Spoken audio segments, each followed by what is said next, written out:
Hello guys, ayan yung aking ginagawa na cucumber water. Ito yung pangtanggal ng acid sa tiyan guys. Babad natin yung cucumber sa tubig. Yan yung gawin nating water the whole day.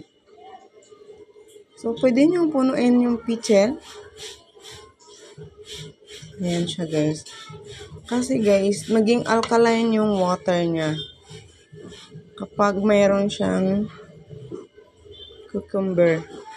Kaya nabawasan yung hapdi sa tiyan. Yung mga matataas ang acid sa tiyan. Ayan yung ginagawa.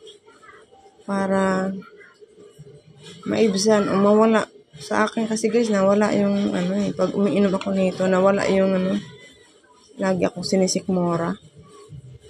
Hapdi sa tiyan. Acid pala yun is. Mataas yung acid ko. Kaya yan yung ginagawa ko. Kung gusto nyo gawin everyday, magagawa mo siya guys. Sa akin, half lang to half ng cucumber. Hiniwa-hiwa ko maliit.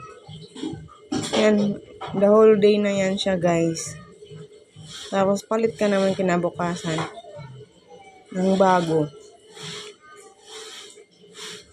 Nag-iiba yung lasa niya. Pero hindi naman masama yung lasa niya. Okay lang. Ayan siya guys. Yan yung nakapatanggal ng aking